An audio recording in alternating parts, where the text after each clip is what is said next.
Hello, welcome to today's podcast. So, I really love this topic because it's something that I have 100% experience with my own kids, and that's when your kids all of a sudden come home and they notice that their school lunchbox is not the same as what their friends are eating, and not perhaps what they would consider normal.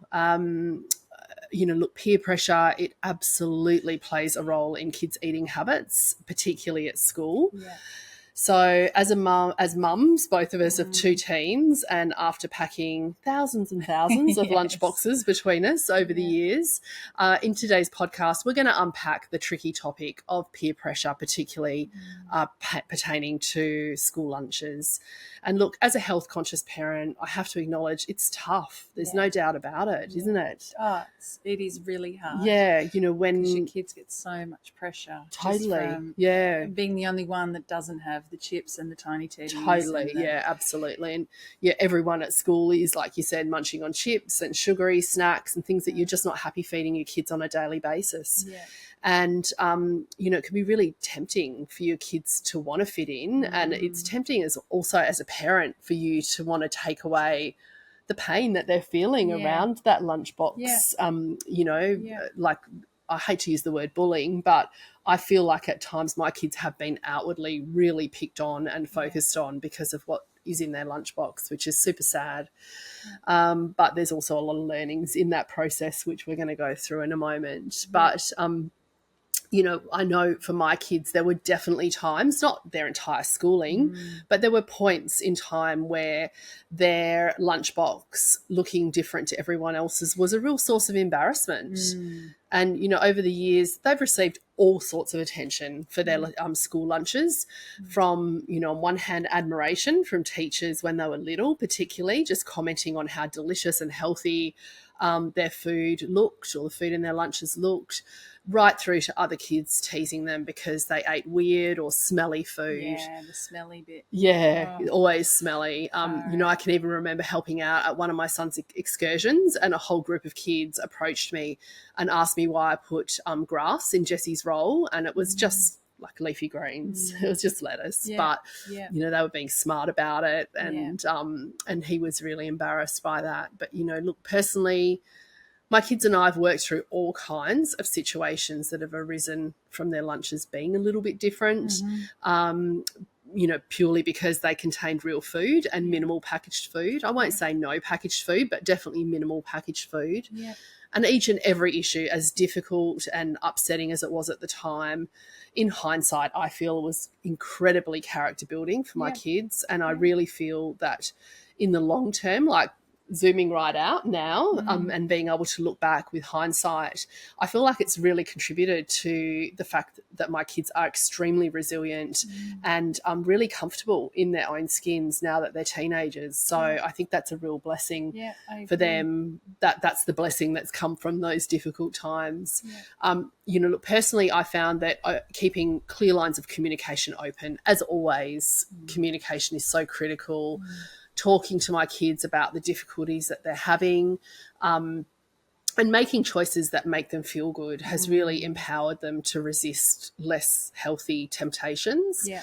Like you said, and we talk about a lot, that connecting the dots between what they eat and how they feel. Yeah. Supporting them to do that over the years has, I feel, really helped with them not pushing back so much when... And as they get older, and you can really link it to health. Totally. Like for my kids, how their skin is. Totally, all of that kind of stuff is really helpful. Or Jack would get a sore throat, and so just really helping him link that, And, I mean, look, a lot of what I'm talking about, and some of you may be listening and nodding along to this, happened when my kids were in primary school, particularly. Not when they were really little, but in those kind of middle years of primary school. And it's interesting because as they've grown older and they've moved into high school, particularly like the latter part of high school, their school lunches have actually become a source of inspiration.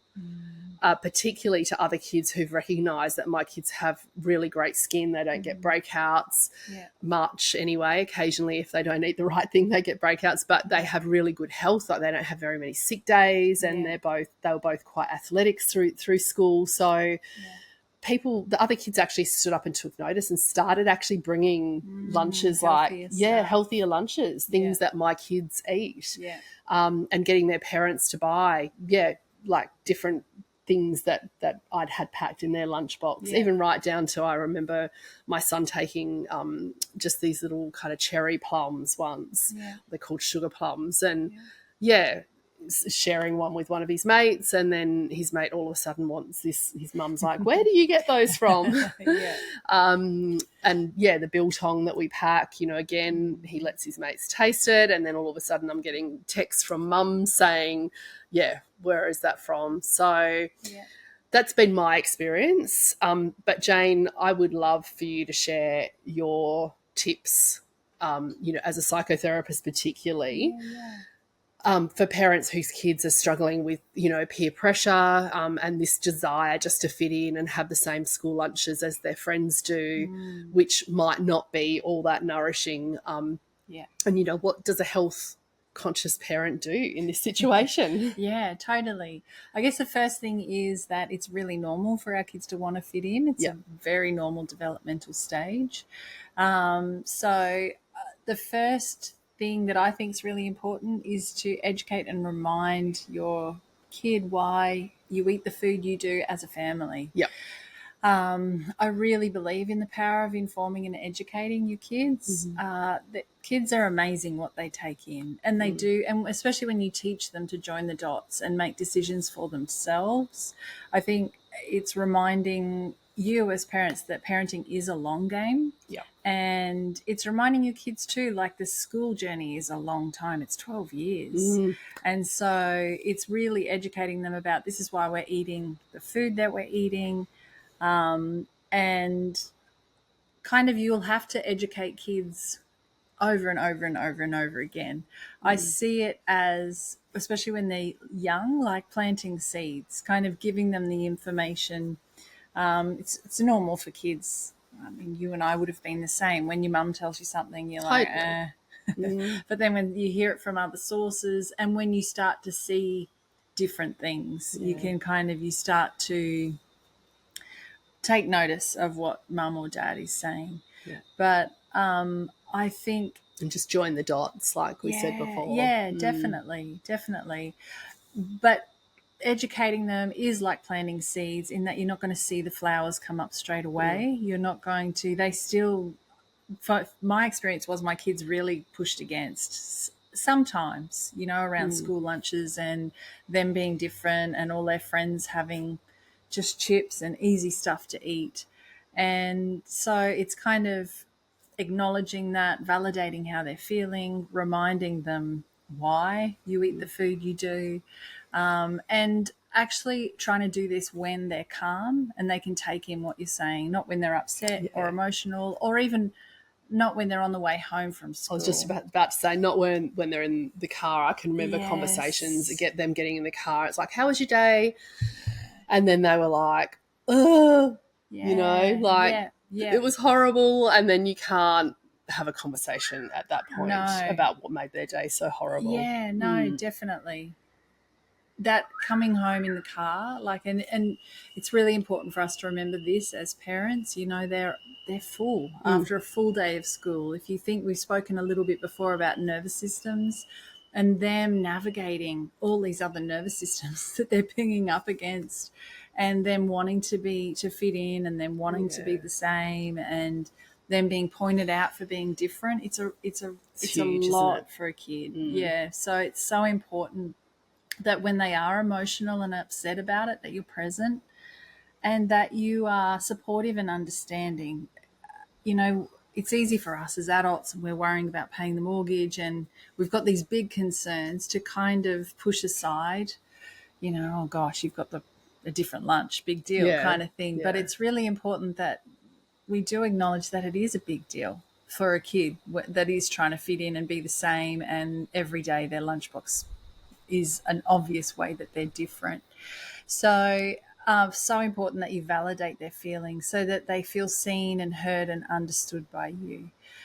Validating feelings doesn't mean that you agree with their feelings. I think this is really important, because this is where I've always come unstuck with that validation piece.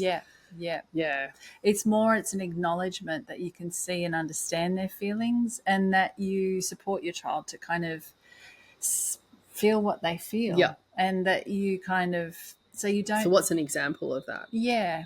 So what would you say? Yeah, because you never want to diminish or dismiss them. So something I might say is, Sienna, I can see you feeling really angry at me for not buying you chips and tiny teddies for lunch. I'm really sorry you feel that way. It makes sense that it hurts when Olivia teases you about your lunch. So you're kind of really letting Sienna know that her You're anger hearing makes what they're sense. saying. Yeah, Yeah. yeah.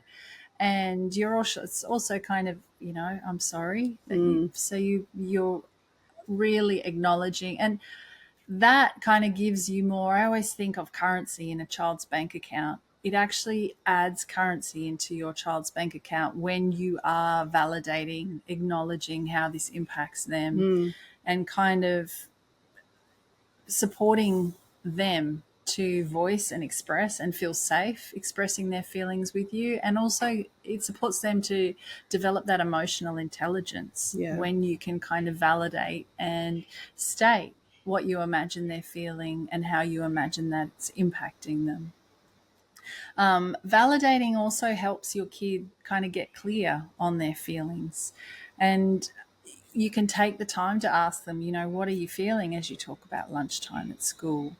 And this is a huge skill that many humans don't have, but that make being in relationships so much easier when we can help our kids to get clear on how they're feeling. And we say, you name it to tame it. So often when a kid can say or help get support in getting clear on what they're feeling, it actually reduces that feeling for them.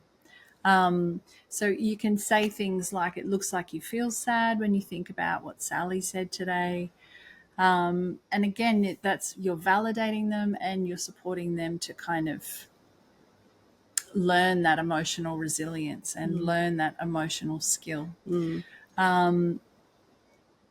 Validation also helps your kids to feel held in their big feelings.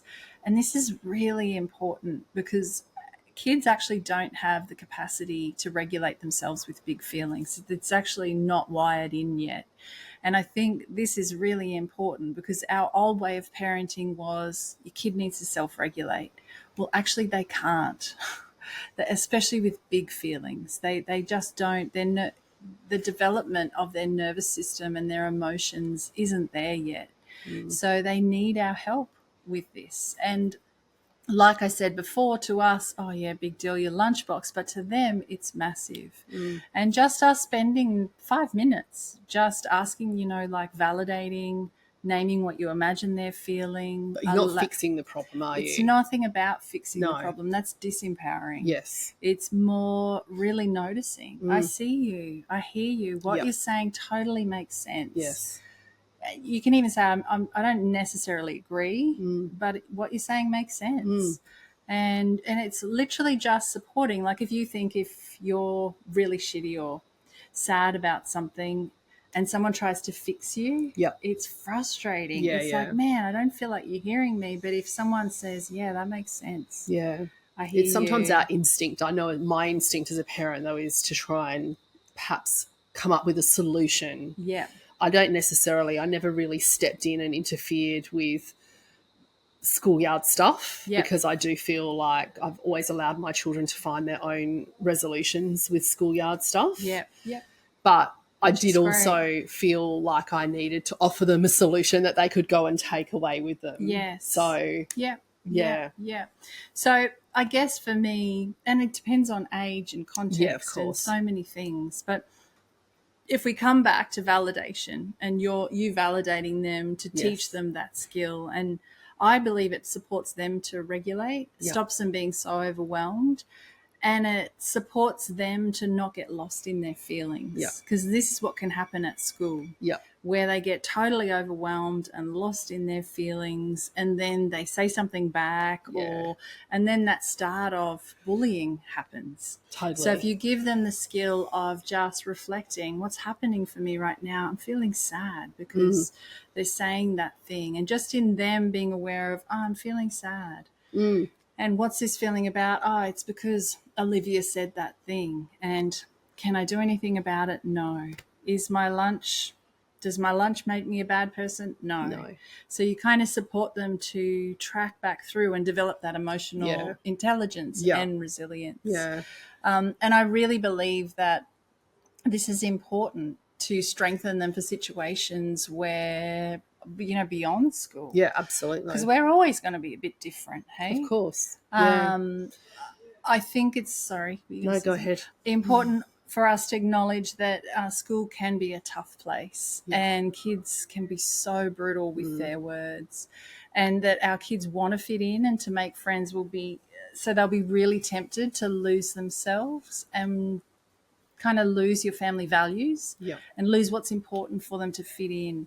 So for me, the more you're able to be present, the more you're able to be supportive and attuned to them, the more you're actually strengthening their capacity to be different, and the more home's a safe place, so they can go to school, they can do what they need to do to get through, and then they get home and they can kind of decompress and relax, and they know they've got you to hold them and support them through big feelings. Yeah. So how does that work?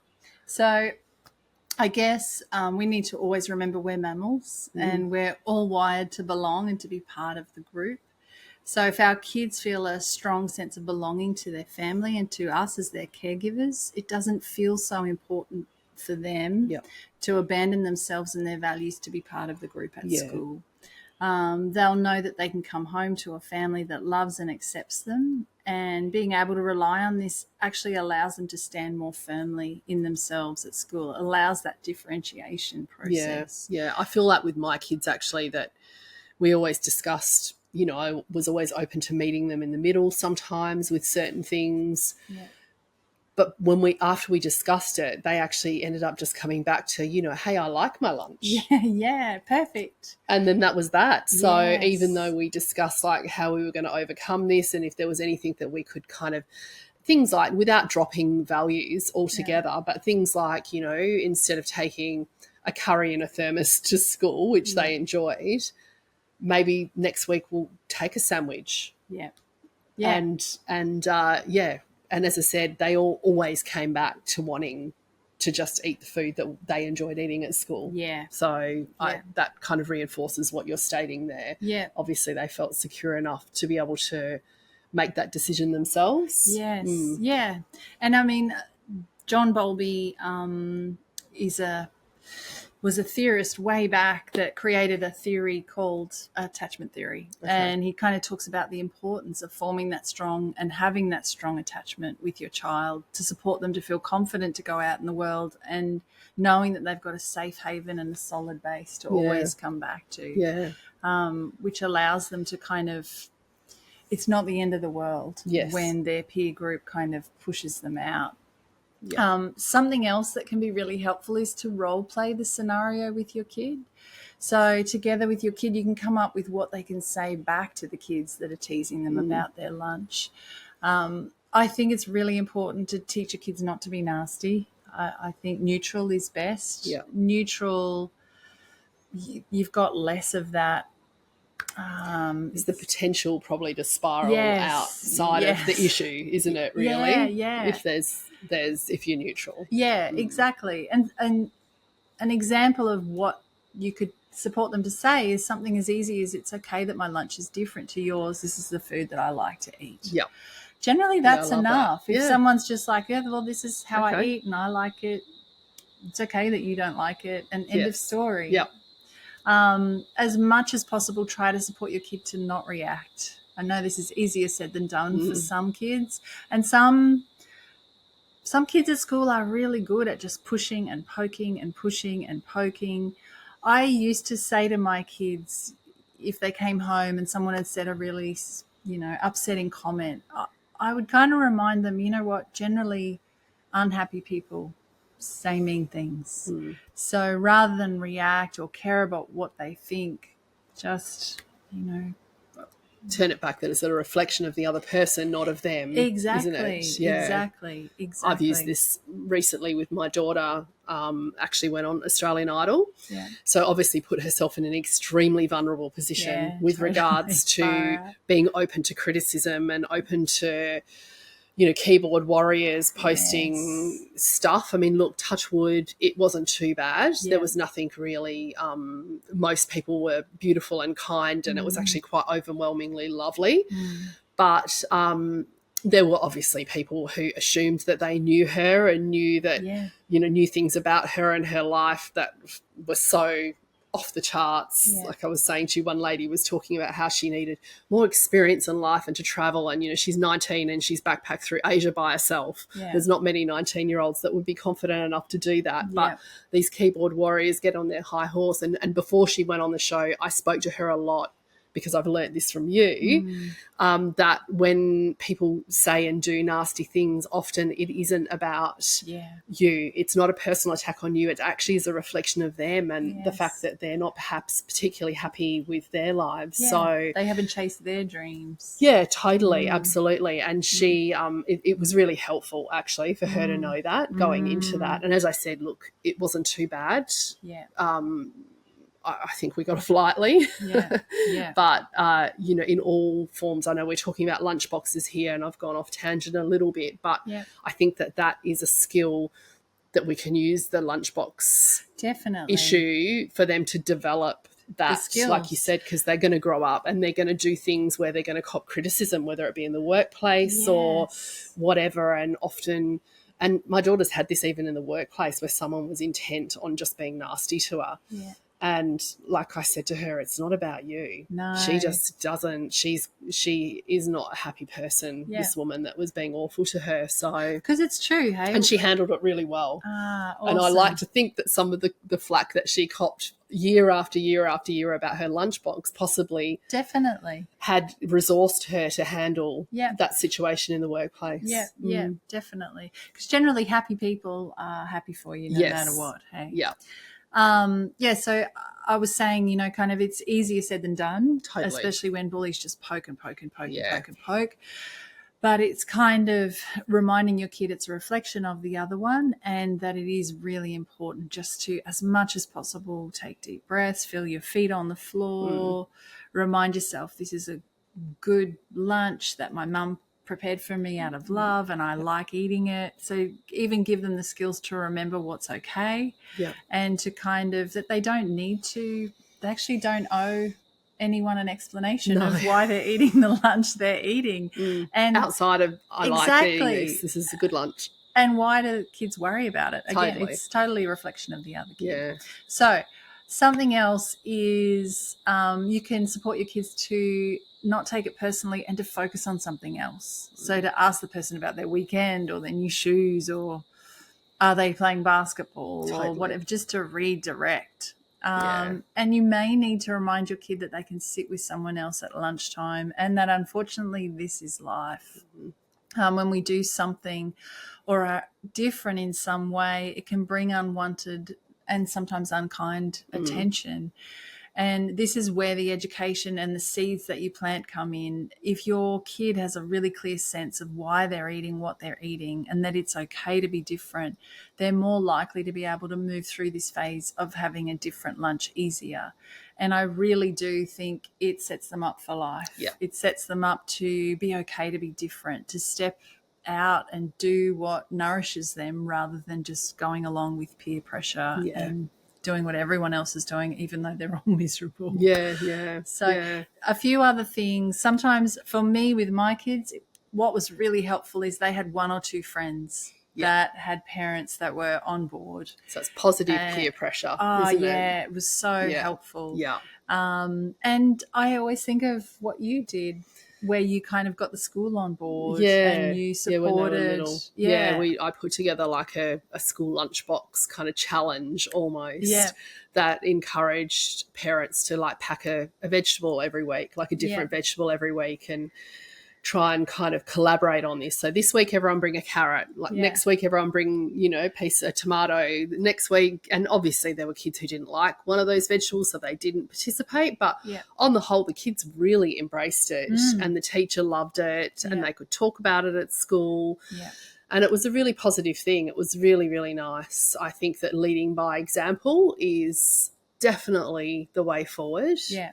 Yeah. And yeah, I suppose that's something else that I talk to my kids about as well, is the fact that, you know, you're leading by example. People will one Yes. day, and it turned out that way, that one day the kids will really appreciate the fact that you eat so well and perhaps aspire to eat well as well. Yeah, definitely. Definitely. Yeah, that's it. Hopefully that was helpful, and that you can learn from our experience and Jane's awesome expertise as well. And yeah, we'll see you next week. Yes. Bye.